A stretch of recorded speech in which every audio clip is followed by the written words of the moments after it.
messieurs, bonsoir. On vous rappelle que l'émission va être diffusée très bientôt à 6h PM sur www.radioimmigration.com, sur la page Facebook de visionmaxservice.com. Et vous pouvez à ce moment-là écouter l'émission soit sur Facebook, soit par téléphone au 438-701-8343, 518-906-1857. Alors écoutez l'émission, vous allez avoir toutes les informations en temps réel sur l'immigration au Canada. Ou al fait affaire avec une compagnie de green gauche tête bobèche pour régler dossier immigration au Canada pour te faire économie bout de chandelle ou à venir plein on prend refus parce que dossier mal préparé, formulaire t'es mal rempli ou même qui te voulait ça me t'es parlé. Tu vois, pour le même genre de dossier, T. George WhatsApp, Fanny, Madame Joe Facebook et moi-même avions tous obtenu satisfaction pour avoir fait affaire avec Vision Max Service, cabinet spécialisé en immigration. Vous qui rêvez d'immigrer, d'étudier au Canada ou tout simplement de visiter le pays, Vision Max Service. Vous comptez demander un super visa, venir investir ou vous établir en tant que travailleur qualifié, Vision Max Service, un label de qualité. Vision Max Service, c'est le travail de professionnels qui étudie, traite, suit votre dossier. Il vous conseille, vous encadre, vous accompagne dans toutes vos démarches pour des résultats 100% excellents. 273 Lalu, coin Ruelle Vaillant, Port-au-Prince, téléphone 48 20 78 18 22 09 76 82.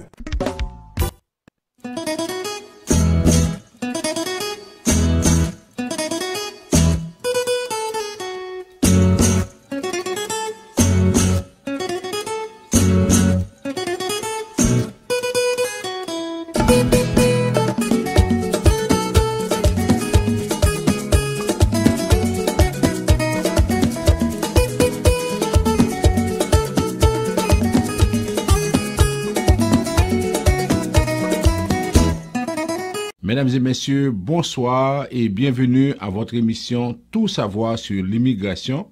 Le même plaisir de vous retrouver pour vous présenter cette nouvelle édition. Mon nom c'est François Jean-Denis, consultant canadien accrédité en immigration. À la mise en onde, notre ami Yvon Chéry. Nous sommes avec vous sur plusieurs plateformes. D'abord sur www.radioimmigration.com, sur la page Facebook de Vision Max Service. Nous sommes également sur Radio Nou, Radio Éclat, Radio PBS Live. Nous sommes sur 3 stations de radio en Haïti, Radio Solidarité à Port-au-Prince, Radio Macaya dans le sud et Radio Télé-Express à Jacmel. Notre objectif, comme on a toujours dit, c'est de vulgariser cette information-là, c'est de vous permettre d'avoir beaucoup de détails sur ce qui se passe en temps réel sur l'immigration au Québec et au Canada. Ce soir, à travers cette émission-là, nous allons aborder avec vous plusieurs points. D'abord, on va vous parler des répercussions de la COVID sur l'immigration. Ensuite, pour les nouvelles, on va vous parler dans un premier temps sur la question des frontières. Il y a actuellement beaucoup de pression sur le gouvernement canadien pour ouvrir les frontières et les pressions viennent de partout, notamment des États-Unis. Ensuite, on va vous parler de la quarantaine obligatoire. Il y a un comité, il y a un groupe qui avait demandé qu'on enlève cette quarantaine-là. Et en même temps, il y a un groupe d'avocats qui a contesté cette décision-là devant la Cour fédérale. On va vous parler de tout ça. Ensuite, on va vous parler des nouvelles. Raif Badawi qui va obtenir la citoyenneté canadienne. Qu'est-ce que ça va changer pour lui? Après ça, on va vous parler des dossiers qui sont perdus en immigration, des dossiers que les gens ont envoyés, malheureusement, qui sont perdus et les gens vont le savoir quelques 6 mois, 8 mois après ça. Ça pose beaucoup de problèmes. On va vous parler ensuite de la question des délais. C'est pas seulement au Québec. On dit que finalement, la COVID, est un prétexte. Ce n'est pas vraiment la vraie cause des délais de traitement. Au Québec, on va vous parler des étudiants étrangers. Radio-Canada a pu obtenir une copie de l'enquête qui a été menée sur les collèges privés. Et on va vous parler de ça. Ensuite, Ottawa va investir près de 60 millions pour créer des logements pour les étudiants étrangers. On va vous parler de beaucoup de nouvelles sur Québec par rapport aux étudiants étrangers. Vous voyez, c'est un menu très chargé, très intéressant. Vous qui nous écoutez de partout, vous qui êtes en Haïti, suivez cette émission-là, dites à vos amis d'être branchés parce que nous allons parler des vraies affaires, nous allons parler de beaucoup de choses et nous allons vous donner également l'heure juste parce que on va faire notre éclairage sur la question des dossiers qui sont retournés et les mesures que vous devriez prendre pour éviter pareilles choses. On va prendre la première pause à l'émission. Tout de suite après, on va y revenir pour la suite du programme. Nous reprenons les activités pour vous offrir des plats succulents. Griots, poulet, lambis, dinde et poisson. Vous pouvez également mettre des minutes sur votre téléphone pour appeler les gens en Haïti et un peu partout dans le monde. Vous pouvez faire vos transferts avec RIA dans tous les pays du monde. Vous êtes chauffeur de taxi, travailleur, travailleuse de la santé. Vous êtes un professionnel qui n'a pas assez de temps pour vous préparer à manger. Non qu'à ça, venez manger dans un restaurant Fine Bouche à cette créole. Local très propre, cuisine bon bagay, goûter pas laissé, mes amis, c'est coupé douette. Relais en va nous passer. Pour commander, 514 721 77 93 514 721 7793. Dans cas ça, venez manger dans le restaurant Fine Bouche à cette créole. L'on est gado li pap sisman ou son problème qui pas de solution ou son poème qui change émotion. Vous suivez votre émission Tout savoir sur l'immigration. On vous rappelle les numéros de téléphone pour nous rejoindre. Le 438-876-9398, 438-382-9398. En Haïti, nous avons deux numéros de téléphone, 48 20 78 18, 22 09 76 82. Vous pouvez aussi aller sur la page Facebook de Visiomax pour voir nos vidéos. Vous pouvez également aller sur www.visiomaxservice.com pour voir notre site et en même temps prendre un rendez-vous de consultation et envoyer par exemple des messages sur WhatsApp au 438-876-9398. Alors on va commencer avec les répercussions de la COVID sur l'immigration. Alors c'est sûr que vous savez que de plus en plus ici au Canada, il y a des mesures qui sont prises pour combattre ce fléau-là. Ça veut dire qu'on a la vaccination qui est en cours et d'après les autorités sanitaires, on est sur la bonne voie. Mais jusqu'à présent, au niveau des bureaux d'immigration à l'étranger, il n'y a pas beaucoup de changements. Alors, ce qui arrive, c'est que si vous avez un visa de visiteur et que vous voulez venir ici au Canada, c'est sûr que ça prend une autorisation. Et l'autorisation, c'est souvent les gens me posent la question, est-ce que n'importe qui peut vous donner une autorisation? Vous pouvez faire votre demande d'autorisation, n'importe qui peut faire la demande d'autorisation, mais sauf que on va privilégier les gens qui ont des frères et des sœurs ici au Canada et qui ont un statut. Alors, si vous avez un visa de visiteur, vous devez demander l'autorisation. Comme c'est la même chose pour les ressortissants de pays qui n'ont pas besoin de visa, vous devez demander l'autorisation. Et ensuite, vous devez maintenant passer les tests qui sont requis. Si vous devez venir en avion, vous devez suivre la quarantaine obligatoire. Et si vous devez passer par la frontière terrestre, vous devez avoir votre test 72 heures avant. Et après ça, maintenant, vous devez suivre toutes les consignes des autorités. Souvent, les gens me disent, qu'est-ce qu'on va me demander à la frontière quand j'arrive? Moi, je ne sais pas. Vous devez suivre les consignes des autorités une fois arrivé à la frontière. Parce que ce sont les autorités qui décident, qui vous disent quoi faire. Et même si elles vous disent, par exemple, de rester pendant 3 jours, moi, je ne peux rien faire. Alors, je vous donne les informations. Alors, actuellement, qui est admissible à voyager au Canada? C'est seulement, par exemple, les citoyens canadiens, les résidents permanents, les étudiants étrangers, les travailleurs étrangers temporaires et les visiteurs qui ont obtenu l'autorisation pour pouvoir faire ça. Et une fois que vous arrivez ici au Canada, si vous devez rester plus longtemps, demander la prolongation de séjour. C'est avec ça que vous voulez pouvoir fonctionner. Le gouvernement a également donné la possibilité aux gens qui sont ici de faire une demande de permis de travail. Alors, pour faire la demande de permis de travail, vous devez aussi avoir une offre d'emploi. C'est comme ça que vous pouvez fonctionner, vous pouvez faire ça. C'est-à-dire que vous ne pouvez pas travailler. Ne dites pas que moi, j'ai un super visa et le super visa, c'est une demi-résidence. Non, c'est faux. Le super visa est un visa de visiteur comme le visa régulier. La seule différence entre le super visa et le visa de visiteur régulier, c'est que vous pouvez passer 2 ans ici comme séjour au Canada, tandis qu'avec le visa régulier, c'est seulement 6 mois. Alors, méfiez-vous bien, n'écoutez pas les gens qui vous disent « Ah oui, ma mère a un super visa, elle veut travailler, elle a droit à la carte d'assurance maladie. » C'est faux. Le super visa est un visa de visiteur et comme visiteur, si vous voulez avoir une assurance, vous devez appeler une compagnie pour avoir une assurance privée. On ne peut pas vous protéger avec la carte de la régie de l'assurance maladie du Québec ou bien de la province où vous êtes. Maintenant, pour les étudiants. Actuellement, c'est que au niveau des bureaux des visas, on s'active à pouvoir régler, à pouvoir traiter toutes les demandes de visa d'étudiants afin que d'ici le 6 août, comme promis par le gouvernement, les étudiants peuvent rentrer parce qu'ils doivent suivre une quarantaine de 14 jours et normalement, les cours commencent à la fin du mois d'août. Alors, au niveau des bureaux des visas, on fait ça. Mais si vous voulez faire une demande de visa étudiant pour vos proches, vous pouvez toujours le faire. D'ailleurs, il y a des programmes qui commencent en octobre, en novembre. Alors, tout ce qu'on vous dit, c'est que vous nous contactez, nous allons vous aider avec ça. Alors, les étudiants étrangers ont la possibilité de venir, et même pendant la COVID, ils sont venus. Et on prévoit à l'automne, surtout au Québec, c'est que les cours vont se faire de façon correcte, de façon normale.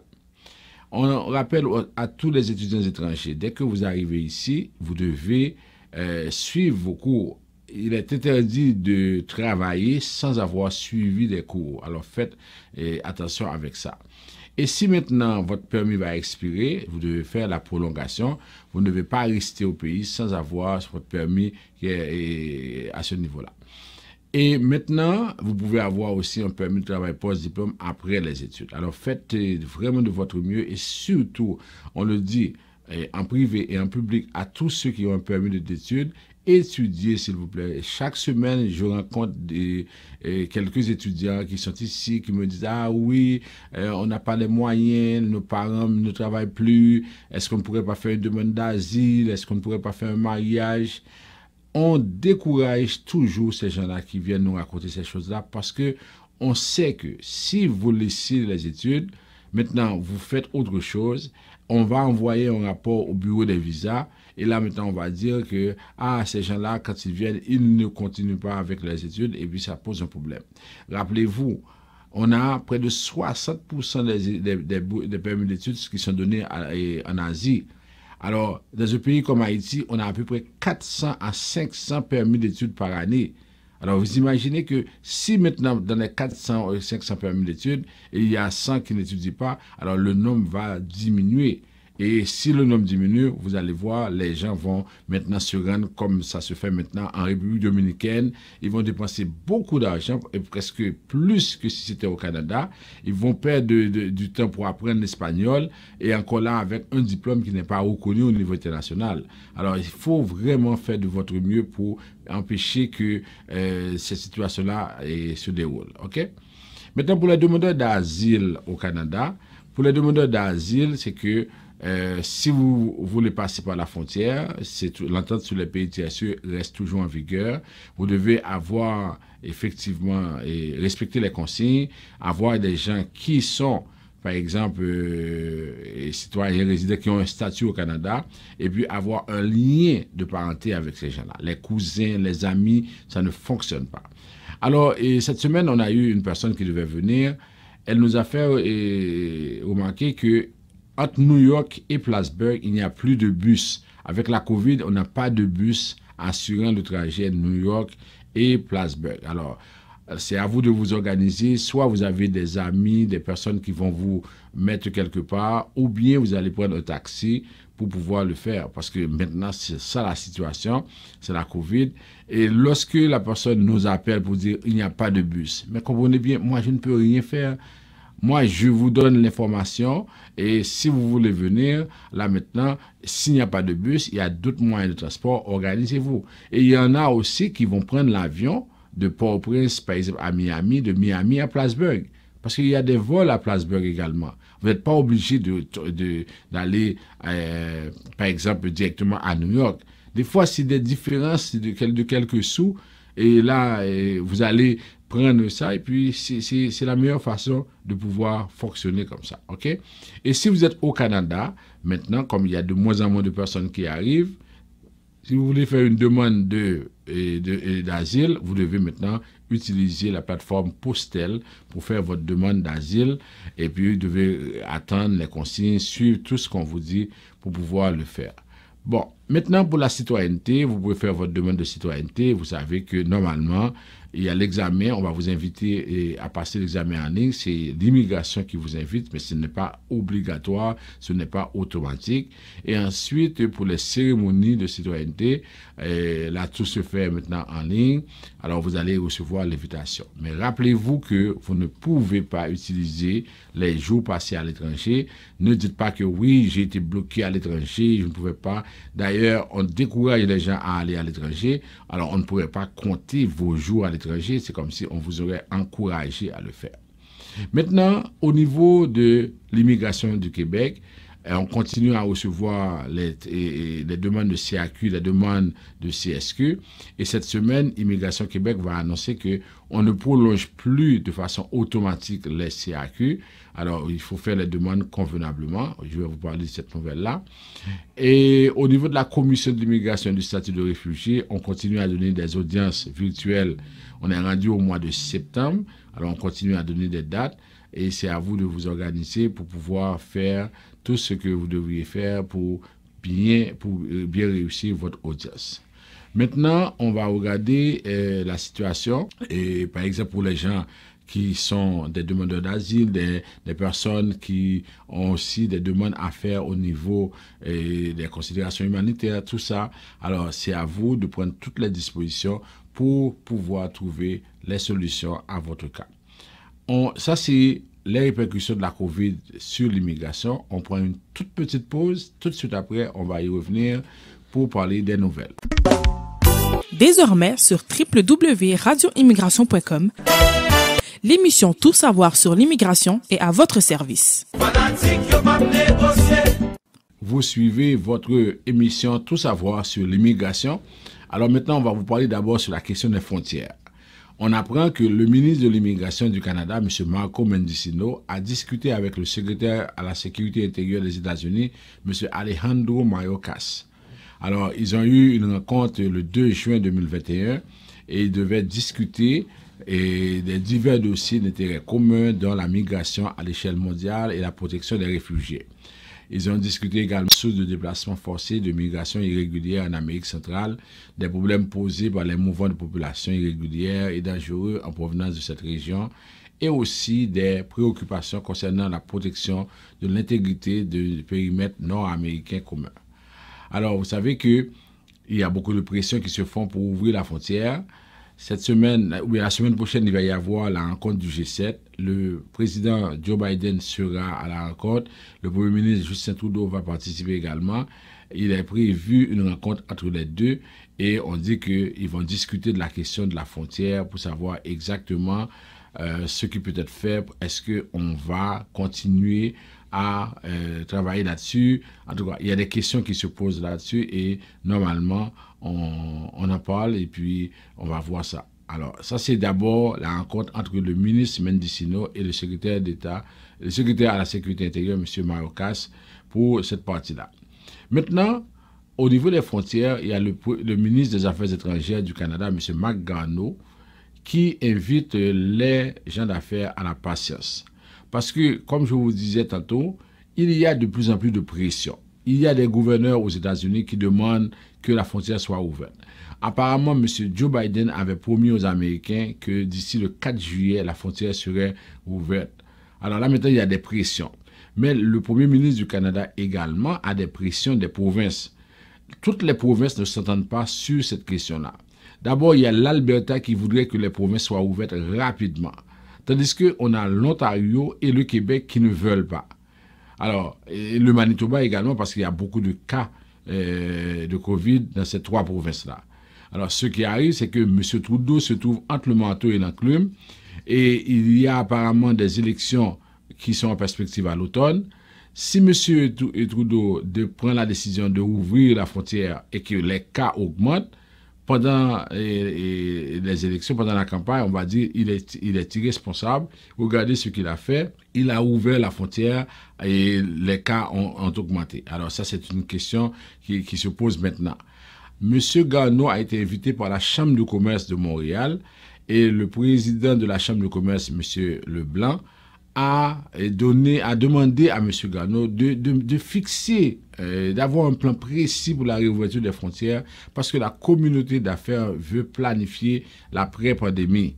Il dit qu'on veut un plan de la prévisibilité et des dates avec des conditions. Alors, ces gens-là sont impatients parce que, imaginez que depuis mars 2020, le secteur des affaires est vraiment affecté par la situation parce que tout le monde est obligé de s'adapter à quelque chose pour voir comment ça peut se faire. Alors, ce qui arrive, c'est que à ce niveau-là, on demande des conditions, tout ça. Mais M. Marc Garneau, qui est le ministre des Affaires étrangères du Canada, il dit non, on doit être patient parce que là, maintenant, il y a beaucoup de choses en perspective.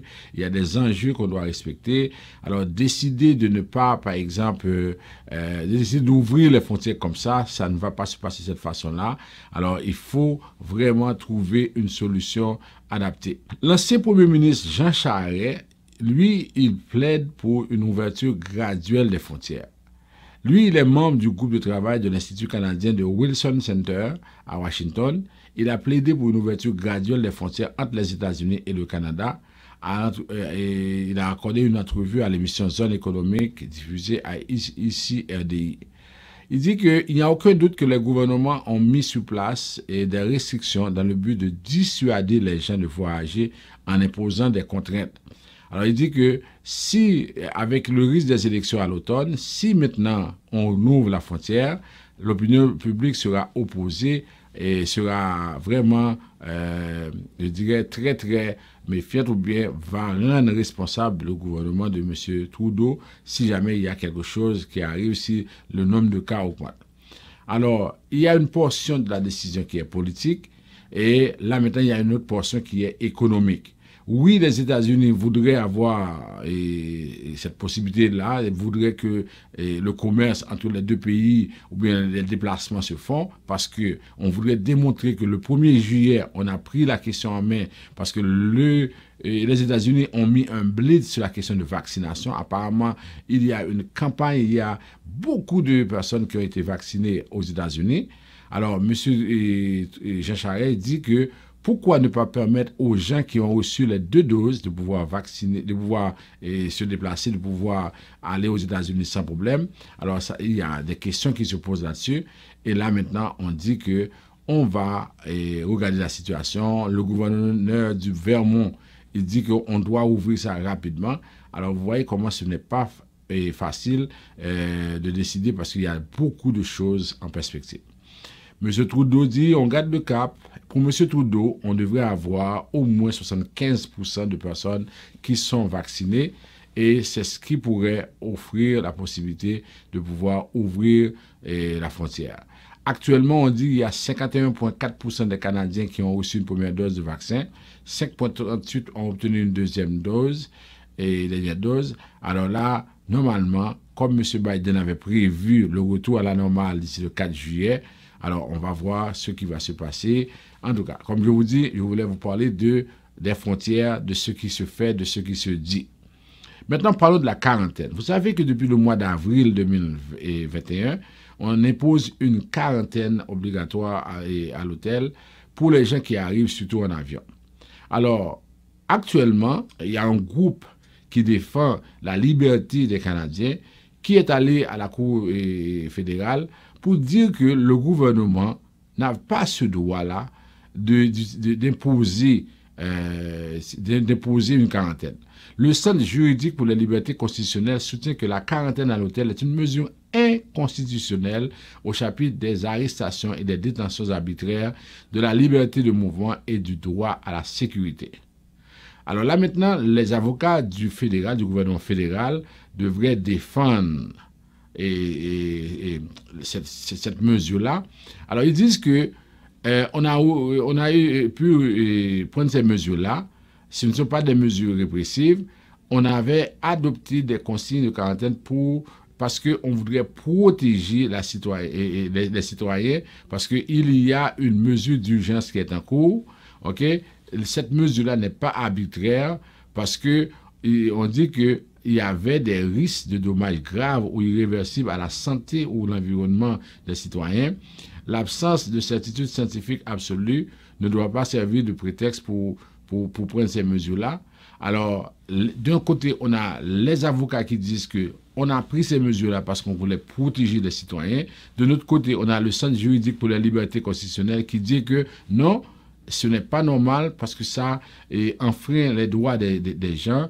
On ne peut pas mettre des mesures. Les gens arrivent, on leur dit de respecter des consignes et arrivent maintenant, on les prend en otage pendant 3 jours. Ils dépensent de l'argent. Ce n'est pas normal. Alors, on ne devrait pas agir ainsi. Alors, là, maintenant, la question se trouve devant la Cour fédérale et les avocats contre le gouvernement disent que les garanties de la Charte canadienne des droits et libertés sont les suivantes. Article 6, le droit d'entrer et de quitter le Canada. Article 7, vie, liberté et sécurité de la personne. On a ensuite article 8, protection contre les fouilles, les perquisitions ou les saisies abusives. Article 9, protection contre la détention arbitraire. Article 10, droit à un avocat et droit d'être informé de ce qui suit. Alors on dit qu'il y a près de 25 000 Canadiens qui sont morts. L'impact de la maladie sur les provinces se fait encore sentir. Ça, c'est l'argument du gouvernement fédéral. Et il dit que le gouvernement fédéral a été obligé d'envisager ces mesures efficaces basées sur la science pour limiter l'entrée du virus au pays, freiner sa propagation et le nombre d'hospitalisations. C'est ce que les avocats du gouvernement répondent aux avocats du Centre juridique pour les libertés. Alors là, maintenant, on est en face d'une situation assez particulière et c'est la Cour fédérale qui va trancher. Il y a eu une mesure d'urgence, etc. Maintenant, on va continuer, on va voir. C'est que, vous vous rappelez, la semaine dernière, il y a un comité d'experts qui avait demandé au gouvernement d'enlever cette mesure-là parce que cette mesure-là est trop contraignante, tout ça. Ça veut dire que le gouvernement avait entendu ça, mais il n'a pas pris sa décision. On a annoncé jeudi dernier que les gens qui arrivent au point d'entrée, s'ils ne se conforment pas à ça, l'amende pour les voyageurs qui ne font pas de quarantaine va passer de 3 000 à 5 000 $. Parce que il y en a qui ont entendu l'argument du comité d'experts. Il y en a qui ont entendu l'argument du centre juridique qui est allé devant la Cour fédérale. Okay? Et le centre dit que, imaginez, on demande que ces gens-là aillent en quarantaine parce qu'ils viennent au pays par avion, tandis que ceux qui passent par la frontière terrestre ne vont pas en quarantaine. Alors on a dit que c'est vraiment discriminatoire. Alors il y en a qui ont refusé de suivre ou bien de respecter cette quarantaine-là. On a appris que entre le mois d'avril et le mois de mai, il y a eu plus de 1000 voyageurs qui ont reçu l'amende de 3 000 $ pour avoir refusé de faire une quarantaine à l'hôtel. Entre février et 22 février et le 25 avril, il y a 513 amendes qui ont été données également, 3 000 $. Et on nous dit que si ces gens-là continuent à le faire, à partir de vendredi 4 juin, l'amende va passer à 5 000 $. On dit que l'amende obligatoire à l'hôtel est en vigueur jusqu'au 21 juin. Elle peut être reconduite par Ottawa selon la situation sanitaire au Canada et ailleurs dans le monde. Alors, le gouvernement prend les grands moyens pour faire respecter la quarantaine obligatoire et c'est comme ça qu'on va résoudre le problème du virus. Maintenant, pour la vaccination. Et on apprend que les travailleurs étrangers pourront être vaccinés à l'aéroport Montréal-Trudeau. Alors, actuellement, tous les travailleurs étrangers qui arrivent ici au Canada pendant la saison estivale pourront recevoir une première dose de vaccin contre la COVID dès leur sortie de l'avion à l'aéroport international Montréal-Trudeau. Vous savez que maintenant, il y a 3 aéroports qui reçoivent les gens. L'aéroport de Montréal, l'aéroport de Toronto et l'aéroport de Calgary. C'est 3 aéroports qui reçoivent des travailleurs étrangers temporaires, mais qui reçoivent aussi des passagers de l'étranger. Okay? Les autres aéroports sont fermés, ne reçoivent plus de passagers. Alors, c'est le ministre de la Santé du Québec, M. Christian Dubé, qui a annoncé cette information-là. L'accessibilité de la vaccination est un facteur déterminant et depuis le début de cette grande opération de vaccination, on constate sur le terrain une réelle volonté des entreprises de travailler de concert avec le réseau de la santé. C'est ce que M. Dubé nous informe. On apprend également qu'au niveau du Québec, l'accès au vaccin contre la COVID pour les personnes immigrantes est réel. Alors, le Québec qui veut donner effectivement plus de vaccins, ou bien qui veut faire fonctionner la vaccination pour tout le monde, a annoncé que toutes les personnes de 12 ans et plus vivant au Québec, peu importe leur statut d'immigration, peuvent se faire vacciner gratuitement. Alors là, c'est une très très bonne nouvelle. Ça, je vous le dis, et surtout pour les gens de la communauté. Que nous ayons papier, que nous pas papier, tout le monde qui gagne 12 ans et plus, s'il vous plaît, nous sommes capables d'aller prendre rendez-vous pour nous vacciner. Pour pas demander nous code papier nous, même si nous sommes demandeurs d'asile, même si nous n'avons pas de statut, quel que soit le monde nous y a, s'il vous plaît, nous sommes capables de vacciner. Alors c'est important. Alors on vous dit que la carte d'assurance maladie n'est pas obligatoire, c'est une carte d'identité qui doit être présentée lors de l'arrivée sur le site de la vaccination. On ne va pas refuser quelqu'un parce que la personne n'a pas son statut. Alors c'est important, s'il vous plaît, vous devez faire ça, ok? Maintenant, on avance. On va passer aux nouvelles maintenant. On nous dit on apprend que la motion pour accorder la citoyenneté à Raif Badawi a été adoptée. Vous vous rappelez de Raif Badawi? C'est ce monsieur-là, ce blogueur-là qui a eu des problèmes avec l'Arabie Saoudite parce qu'il a critiqué le royaume. Et depuis cette date-là, ce monsieur-là est en prison. Ça fait presque 5 ans, si je me rappelle bien. Et dans sa condamnation, il devait recevoir chaque vendredi 800 coups de fouet.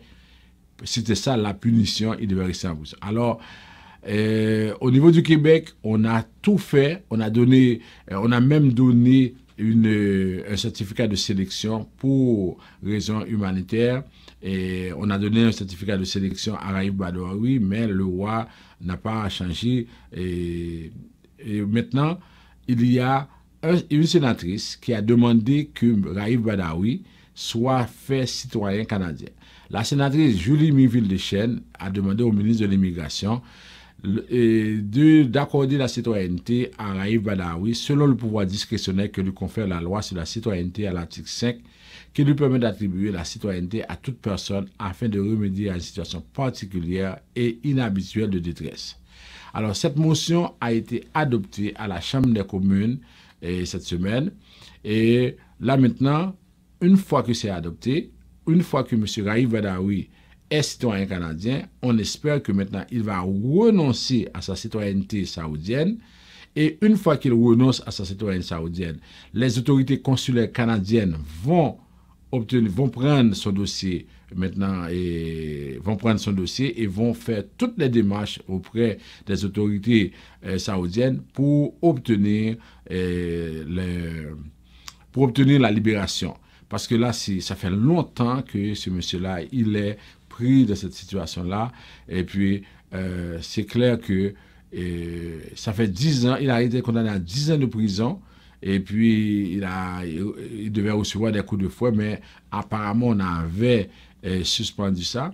Alors, la date, c'était juin 2012. Okay? Depuis le mois de juin 2012, on est aujourd'hui juin 2021. Ça fait 9 ans qu'il est en prison. Ça veut dire que normalement, ça devrait terminer en 2022 parce qu'il est condamné à 10 ans de prison et il doit recevoir des coups de fouet. Mais on a dit apparemment, on avait suspendu les coups de fouet. Maintenant, autre nouvelle. C'est une très bonne nouvelle pour les demandeurs d'asile. Désormais, Les demandeurs d'asile, et pas les demandeurs d'asile, les personnes protégées. Il y a une différence entre demandeurs d'asile et personnes protégées. Demandeurs d'asile, ce sont les gens qui font une demande d'asile, mais qui n'ont pas encore été à l'audience. Personnes protégées sont ceux qui, sont celles qui ont fait la demande d'asile et qui ont été acceptées à l'audience. Elles sont devenues personnes protégées. Maintenant, on apprend que si vous voulez faire votre demande de résidence permanente comme personne protégée, vous n'avez pas besoin d'envoyer des formulaires papier. Maintenant, le gouvernement Immigration Canada permet à tous ceux qui veulent faire leur demande de résidence permanente d'envoyer cette demande-là en ligne. C'est une très, très bonne nouvelle. Ça permet maintenant à tous ces gens-là de pouvoir envoyer cette demande-là. Et vous allez voir comment non seulement ça prend moins de temps, je ne dis pas que les délais ont changé drastiquement, mais quand même, quand vous envoyez la demande par la poste, ça prend un temps. Ensuite, quelqu'un doit prendre ces données-là et les mettre en ligne, ça prend un autre temps. Tandis que quand vous envoyez ça directement, ça veut dire qu'une fois pour toutes, vous avez votre demande qui est faite. Et puis, là, ça réduit au niveau de ce temps-là. Mais après ça, ça va être de la liste et ça va suivre son cours normalement. Vous allez comprendre pourquoi c'est important. Radio-Canada a appris qu'il y a beaucoup de dossiers d'immigration renvoyés et perdus et des candidats qui sont désespérés. Imaginez que, surtout pour les questions de parrainage, il y a beaucoup de personnes qui envoient leur dossier à l'immigration. Quand ils envoient leur dossier à l'immigration, c'est surtout dans le cadre de parrainage, ils remplissent tous les formulaires, ils envoient toutes les preuves, il y a des dossiers, il y a des pièces d'identité là-dessus, ok, et des dossiers très sensibles. Alors, il arrive que plusieurs de ces dossiers-là sont incomplets et Immigration Canada, suivant sa politique, renvoie tous ces dossiers-là. Il renvoie, mais il ne renvoie pas avec un numéro de suivi à la poste. Il renvoie ça juste en mettant un thème sur l'enveloppe. Alors, ce qui arrive, ces dossiers-là sont perdus. Et là, maintenant, les gens attendent. Imaginez que quelqu'un qui veut faire parrainer son conjoint, sa conjointe, il a envoyé sa demande depuis 6 mois, depuis 8 mois. Après 8 mois, comme il n'a rien reçu, il appelle l'immigration. Il demande à l'immigration, à quel point est rendu mon dossier? Et là, on lui dit, non, monsieur, non, madame, on vous avait renvoyé votre dossier. Moi, je n'ai rien reçu. On appelle Post Canada. Je ne peux rien vous dire parce que c'était juste un thème qu'on avait mis sur l'enveloppe. Il n'y a pas de numéro de suivi. Alors, la personne se retrouve après 6 mois, après 8 mois. Tous ces dossiers sont perdus. Et là, maintenant, on doit recommencer. Et l'immigration dit, là, on ne peut rien vous dire. Le dossier était incomplet. Et là, vous devez recommencer. Il y a beaucoup de personnes qui sont passées par là. Dans l'article de Radio-Canada, vous allez voir, il y a beaucoup de personnes qui sont victimes de ça. Et là, on dit que ça ne devrait pas se faire. Immigration Canada dit que, bon, maintenant, on va essayer de faire de notre mieux pour ne pas renvoyer des dossiers. Et ça a commencé un petit peu. Et on va envoyer un courriel, on va dire, il manque certaines choses, et puis de nous renvoyer ça. Parce que c'est ce qu'on devrait faire. Parce que imaginez qu'on envoie. On a même vu des cas où Immigration Canada, ça c'est vraiment grave. Imaginez que Immigration Canada a eu l'adresse en Indonésie. Immigration Canada a mis un thème sur l'enveloppe et a renvoyé l'enveloppe en Indonésie. Ça c'est vraiment c'est inqualifiable. Vous prenez une enveloppe ici au Canada, c'est comme si vous postez l'enveloppe en Haïti. Mais c'est quoi la chance pour cette personne-là de recevoir cette enveloppe-là? C'est de n'importe quoi. Alors, on dit que ces gens-là sont frustrés, ils disent que c'est révoltant et avec raison. Imaginez, vous payez $550 et si c'est une personne, vous payez encore d'autres frais si c'est 2-3 personnes. Et puis maintenant, le dossier est incomplet. Là, on renvoie ça, on ne prend aucune mesure pour essayer de tracer l'enveloppe. Et si Post Canada perd le dossier, c'est fini. Alors là, les gens sont révoltés et Immigration Canada promet maintenant de ne pas renvoyer tout le dossier, d'envoyer seulement une lettre pour dire à la personne de faire les corrections nécessaires. Tantôt, je vais vous expliquer comment vous devez éviter ces choses-là parce que c'est grave et souvent, ça arrive aussi parce que vous ne faites pas attention, parce que des fois, vous pensez que vous êtes des connaisseurs et que vous pouvez tout faire. C'est comme si la personne, si moi par exemple j'ai un problème d'électricité, je ne peux pas faire ça parce que c'est pas mon travail. Mon ami Yvon qui est avec moi, il fait la technique, mais je ne peux pas faire ce qu'il fait. C'est son domaine. Alors souvent, c'est que ça arrive aussi que les gens disent, non, on va aller sur Internet là, on prend formulaire, on fait ça, et puis c'est fini. Alors voilà les conséquences que ça engendre. Parce que vous, des fois, certains d'entre vous refusent de comprendre qu'à chacun son métier, chacun a ça et à son domaine, chacun a ses connaissances et tout le monde ne peut pas faire la même chose. Mais les connaisseurs sont ceux qui savent tout et qui peuvent faire tout et c'est pourquoi ils peuvent dire tout bagaille tout. On continue. On apprend également que, là on tombe au Québec, il y a des dossiers d'immigration qui sont en attente, qui sont là depuis longtemps. Et vous vous rappelez, on avait expliqué depuis 2-3 semaines que le Québec est victime parce que souvent ce qui arrive, c'est que la plupart des dossiers du Québec, et il y a presque 50 000 dossiers qui étaient en attente. Mais on a appris cette semaine, non, c'était pas seulement le Québec. Il y a aussi d'autres travailleurs étrangers, d'autres travailleurs qui veulent devenir résidents permanents dans certaines provinces qui ne peuvent pas. Ça veut dire que là maintenant, on dit que la pandémie, c'est une excuse. Ce n'est pas la COVID qui entraîne cette situation-là. On avait déjà un problème dans le système de fonctionnement de l'immigration. Tout le monde dit qu'on doit vraiment faire un travail au niveau de l'immigration parce que ce n'était pas normal. Parce que souvent, nous qui venons d'un pays où nous avons tellement de problèmes et puis des fois, bon, nous sommes impatients, mais des fois on se dit que bon, comme nous avons beaucoup de problèmes, c'est par pitié qu'on fait quelque chose pour nous ou bien on n'a pas le choix, on attend.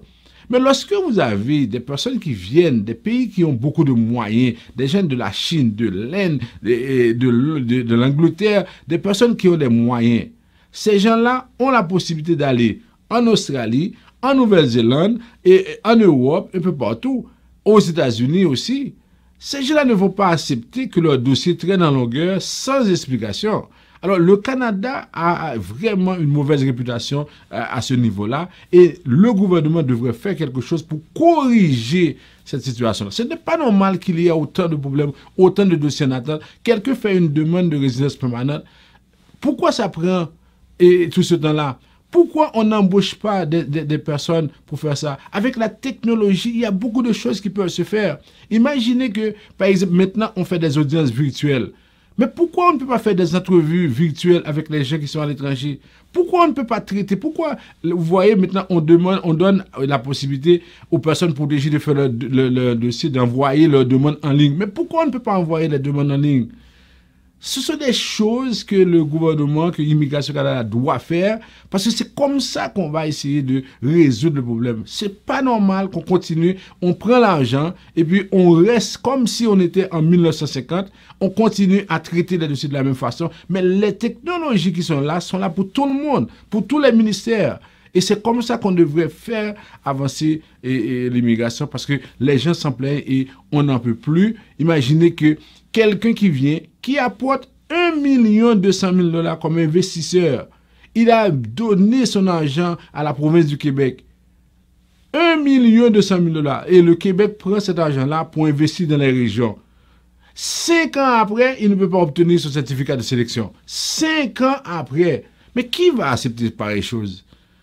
Et pourtant, en Australie, en Nouvelle-Zélande, aux États-Unis, cette personne-là, peut-être dans moins d'1 an, va devenir résident permanent. Quelqu'un décide de venir étudier au Québec, il fait sa demande de permis d'études, ça prend 1 an, 1 an et demi. Tandis que s'il avait choisi Vancouver, s'il avait choisi une autre province, il aurait eu son permis d'études dans 3-4 mois. Mais qui va continuer à venir au Québec? Alors vous voyez comment ce sont des choses qui font mal. Et là, on devrait trouver des solutions par rapport à ça. Et le gouvernement devrait dire quelque chose, surtout le gouvernement canadien, pour pouvoir résoudre le problème et avec ça. OK? Et le temps file et on va essayer de parler d'autres choses, surtout pour les étudiants étrangers. Québec qui annonce que désormais, on ne va plus prolonger de façon automatique les CAQ. et les gens maintenant doivent faire leur demande de CAQ de façon correcte, comme à l'accoutumée, et ils doivent, comme avant. Et là, on doit faire la demande, c'est ce que Québec annonce maintenant. On a aussi cette nouvelle-là que Ottawa va investir 20 millions de dollars pour 123 logements d'étudiants à Montréal. Et ça va se faire dans l'arrondissement Rosemont-la-Petite-Patrie. On va construire un immeuble de 123 unités. Et c'est vraiment intéressant. C'est la mairesse de Montréal, Valérie Plante, qui a fait l'annonce parce qu'on veut faire venir des étudiants étrangers et ça va être quelque chose de fondamental et on dit que c'est quelque chose d'intéressant. On va offrir un prêt à faible coût par l'entremise du Fonds national de co-investissement pour le logement. On va permettre à ces étudiants-là de pouvoir bénéficier de ça. Parce qu'avec la reprise, c'est beaucoup d'étudiants qui vont venir. C'est pourquoi il faut bien se positionner. Pour terminer, on a l'article de Radio-Canada aussi qui parle des étudiants trompés, des mensonges, des pressions financières, des collèges privés. Et ça va continuer à se faire. Le gouvernement Legault annonce une série de mesures pour mieux encadrer les pratiques éducatives des collèges privés non subventionnés et le recrutement d'étudiants internationaux. C'est ce que Radio-Canada a appris. Alors, il y a beaucoup de choses qui sont dites. Les entreprises et les collèges privés ont abusé des étudiants étrangers. Ils ont fait pression pour payer, par exemple, un programme d'1 an et demi, 2 ans, 25 000 $ pour ce programme-là. Et ce programme-là est en anglais alors qu'on est au Québec. Alors, on a profité de ces étudiants-là.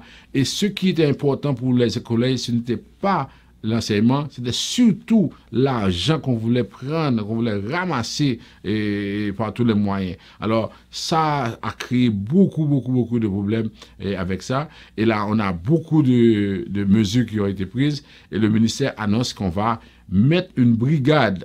OK? On va mettre une brigade, on va avoir des personnes qui sont là pour aller dans les écoles, pour aller chercher, pour aller vérifier le nombre d'élèves. Parce qu'on a dit les collèges privés ont menti. Ils ont dit au ministère, par exemple, qu'ils peuvent recevoir 20 étudiants, alors que dans les salles, il y a 80. Alors imaginez qu'ils font beaucoup d'argent. Normalement, avoir une salle de 20, ça peut être conforme pour le ministère, mais quand vous mettez 80, ce n'est plus conforme. Mais cette information-là a été cachée par ces dirigeants-là. Et on va créer cette brigade qui est dédiée à la vérification, qui va aller directement dans les écoles plusieurs fois pendant l'année pour analyser le fonctionnement et les pratiques des établissements. Je pense que c'est une très bonne chose.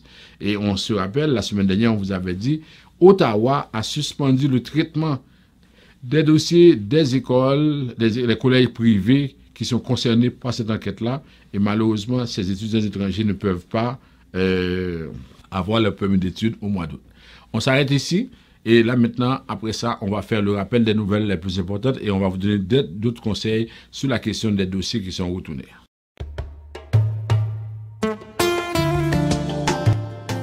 Nous reprenons les activités pour vous offrir des plats succulents. Griot, poulet, lambi, dinde et poisson. Vous pouvez également mettre des minutes sur votre téléphone pour appeler les gens en Haïti et un peu partout dans le monde. Vous pouvez faire vos transferts avec RIA dans tous les pays du monde. Vous êtes chauffeur de taxi, travailleur, travailleuse de la santé.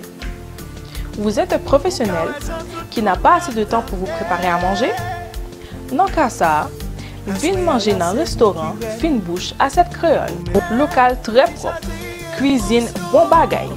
Goûter pas laissé, mes amis, c'est coupé douette. Relais en va nous passer. Pour commander, 514 721 77 93. 514 721 7793. Dans cas ça, venez manger dans le restaurant Fine Bouche à cette créole. L'on est gadoli pas si bon, ou son problème qui pas de solution, ou son poème qui change émotion. À Gedmatic, la satisfaction de nos clients est notre priorité. Je suis Wilner Maxi. Nous avons pris le service avec cette prestigieuse compagnie Jetmatic pour monter notre radio web. Aujourd'hui, nous avons notre site internet, une ligne de conférence téléphonique, nos services en live et notre présence accentuée sur la toile. Nous sommes très fiers de travailler avec Jetmatic. Pour tous vos besoins numériques, nous vous proposons Jetmatic, le choix idéal et logique. Nous sommes là pour tous vos besoins numériques.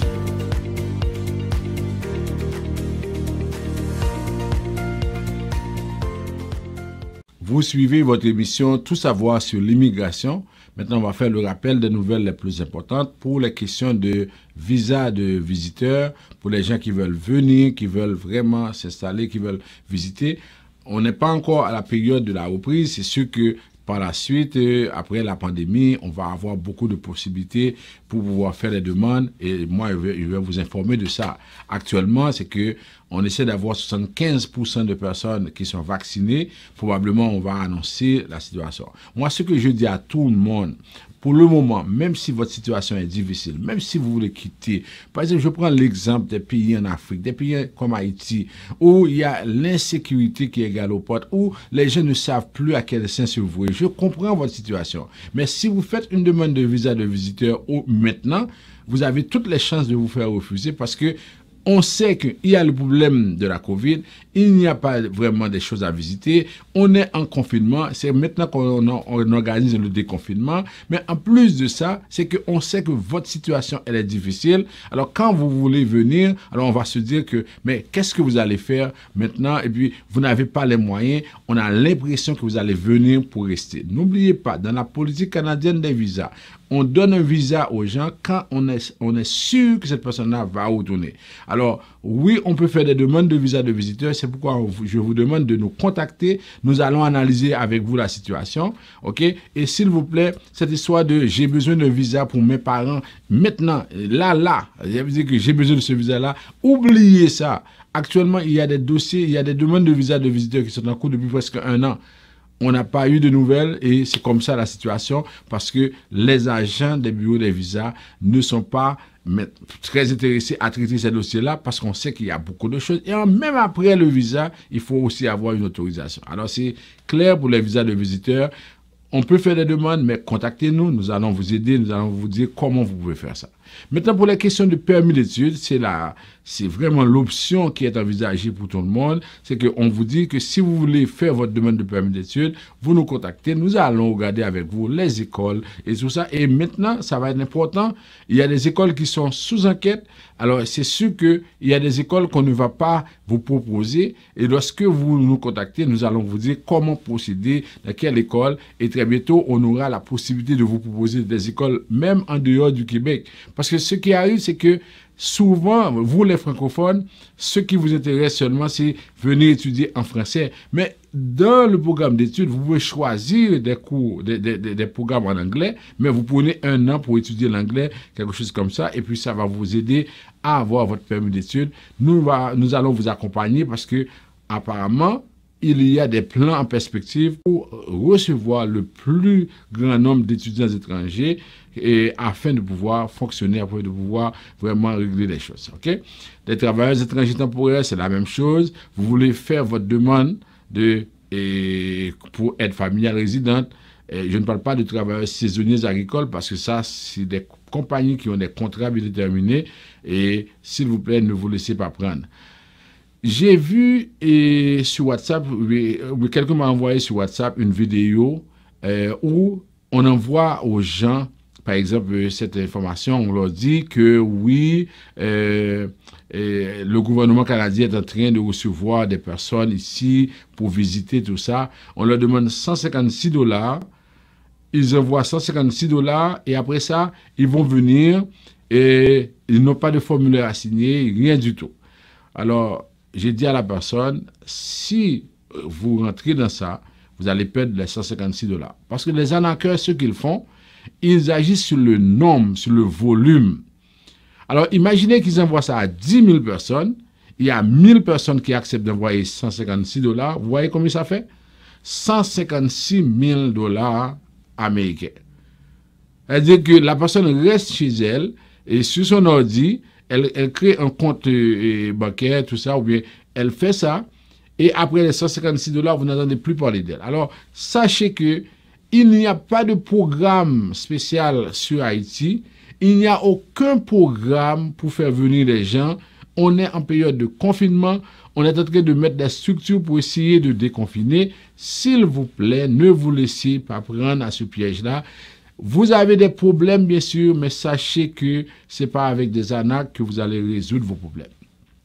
Maintenant, pour les questions de demande de résidence permanente, les travailleurs qualifiés, et encore, on reprend, on dit aux gens que continuez à nous suivre et continuez, par exemple, à vous préparer pour le programme d'entrée express. Il y a également des programmes au niveau des provinces. Planifiez-vous pour que tout se fasse correctement.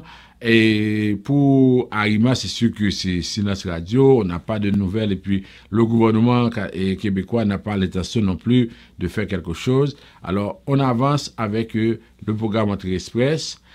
Pour le cas de parrainage, pour les gens qui veulent venir et qui veulent parrainer leurs enfants, leurs conjoints, s'il vous plaît, il y a une chose que je voudrais signaler à votre attention. Quand les gens, par exemple, ils ont des cousins, ils ont des filleuls, ils ont des neveux, des nièces, ou bien, par exemple, ils ont réussi le programme de demande d'asile, ils sont des personnes protégées, et puis ils viennent vous dire, ah, j'ai une petite filleule que j'ai connue en Haïti, et puis j'aimerais mettre cette filleule-là, j'aimerais mettre cette cousine-là, j'aimerais mettre cette nièce-là dans mon dossier, j'aimerais la faire passer comme mon enfant. S'il vous plaît, faites attention, parce que si vous faites ça, et qu'on vous surprend, on voit que ce n'est pas votre enfant, c'est clair que vous allez avoir beaucoup de problèmes. Alors, je ne comprends pas. La situation est difficile. Moi, je connais que Mounio en Haïti, Mounio a des problèmes, c'est vrai. Mais qui j'ai pour faire pour dire, pour un petit monde qui c'est nièce ou, un petit monde qui c'est filleul ou, un petit monde qui c'est cousin, et pour faire le passer pour petit tout. Bon, si vous avez vu ça, vous annulé, est-ce que vous n'avez pas raison? C'est pas parce que moun yo gen problème que pour nous-mêmes, pour nous faire n'importe qui bagaille. Ça veut dire que c'est pas possible, c'est incroyable dans la situation. Alors, m'avait dit non. C'est pas le problème non pour venir après ça pour nous venir dire, ouais, que ça nous a fait. Pas entrer dans bagaille ça. Nous pas obligés de poser un acte illégal pour nous aider au monde de bonne foi. En morale, il dit que même si l'intention est bonne, mais si l'action à poser c'est action illégale, ça veut dire que intention pas capable de sauver ça. Ou pas capable de voler pour bailler un pauvre. Parce que acte de voler, c'est un acte illégal, c'est un acte immoral. Alors, pas capable de faire ça. Alors, c'est pour ça, pour nous bien comprendre, c'est pas parce que nous connaissons le problème et que n'importe ça dit nous, et puis comme si pour immigration vient adapter à problème pas nous, parce que nous avons problème là, aussi nous pas capable. Et comment l'immigration fait pas comprendre que c'est difficilement lié et puis il y a un problème. Alors, ça pour l'immigration fait pour ça. Immigration pas comme ça, il dit pour parrainer ou parrainer petit tout, soit ti moun adopté, soit ti moun naturel, ou pas gagner pour parrainer et ti filleul ou pas gagner ça veut dire qu'il y a des conditions pour ça fait, faut respecter ça. Maintenant pour les questions de demande d'asile, alors pour moun qui voulait venir, qui voulait faire demande d'asile, c'est sûr que première déclaration important, ça veut dire que Kounyam connaît presque pas de cas parce que nous pas voyager, mais faire attention avec ça. Ça veut dire que moun qui a un visa de visiteur, qui a plein yo, qui a dit que nous pas venir, nous pas venir. Moun qui, par exemple, dossier parrainage qui réside qui par un vol pour entre Canada et États-Unis et Haïti, nous pas venir, c'est sûr, c'est comme ça. Alors pour les demandeurs d'asile et les gens qui sont ici, qui veulent préparer leur demande, nous sommes là, nous sommes disposés à vous aider. Et ensuite, pour les cas de considération humanitaire, on est en mesure de vous accompagner pour avoir de bons résultats. Et jusqu'à présent, on ne peut pas s'en plaindre. Avec les cas de considération humanitaire, la plupart de nos cas sont acceptés. Et on dit à tous ceux qui nous écoutent, si vous voulez faire une demande de considération humanitaire, Vision Max Service est là pour vous aider. Pour terminer, besoin juste faire dire un petit bagage par rapport à une nouvelle que nous baillons là, quand nous dit nous avons pile dossier au tourner. Yo tourner en pile dossier tourner, c'est des gens qui voyaient demande parrainage, dossier incomplet et qui dossier ça a perdu. C'est ça me baille la nouvelle là. Vous comprenez pour qui ça dossier ça a tourné parce que est incomplet. Vous comprenez pour qui ça est incomplet parce que nous en pile là nous pas connaît comment vous faire. est-ce que depuis plus que combien de temps nous avons fait émission ça? Depuis plus que 10 ans nous avons fait émission ça. Nous avons 15 ans à parler sur l'affaire immigration. Mais nous tous, en plus nous, c'est que les connaisseurs, nous comprenons nous toutes bagaille. Ça veut dire que m'a regardé, monsieur, j'ai eu un monde qui travaille dans l'aéroport comme agent. Les besoins parrainer Maril qu'elle a rencontré Cuba, les vient côté nous pour nous faire ça pour lui. Tandis que des gens qui va me faire élémentaire 9, ils viennent, ils disent, oh non, je vais aller sur Internet, je prends un formulaire, je suis capable de faire ça. Ça veut dire que les gens qui pensaient que c'est juste aller sur le formulaire, aller sur Internet, prendre un formulaire rempli, ils ont mal rempli.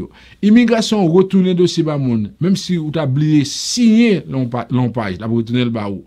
Si vous oubliez, voyez par exemple document, la retourner le barreau. Si vous oubliez, voyez l'argent, la retourner le barreau. Ça veut dire que tout ça, en pile de monde qui est victime, parce que vous proposez connaisseur, vous dites qu'à faire, et puis vous faites. Imaginez, vous allez faire connaisseur, vous voyez le dossier, vous retournez, il est perdu. Vous perdez tout document, et ça qui est plus grave là, dossier, ça, si c'est un fraudeur qui joue, les pour l'utiliser identité, ou qu'on a qui sort cahier, qui a fait 4 de crédit sous nous, ou qu'on a tout problème. Alors, pour qui ça nous retrouver dans cette situation ça? Pour qui ça ne pas organiser nous pour nous dire oui, nous avons fait ça et puis nous avons travaillé et que nous avons besoin de faire demande parrainage nous et puis nous venons contre la Vision Max. Mais en pile nous, ça nous fait, c'est que le fait que gagne des délais de traitement, nous avons tendance pour nous dire ah oui, je fais dossier avec Vision Max, mais ça prend pas quel temps. Mais est-ce que c'est moi qui fais le temps? Mais tant qu'il prend, c'est que nous connaissons. Et puis, ça qui est plus terrible là, c'est que nous tendons la radio et pendant les vacances, tu as à peu près manifestations qui fait Montréal, Toronto, Vancouver, monde qui a protesté contre le gouvernement parce que ça fait trop longtemps que le dossier n'est pas traité. C'est comme si c'est seul dossier par nous qui prend temps, tandis que un paquet de l'autre monde, c'est la même situation à déplorer. Alors, nous toujours disons non.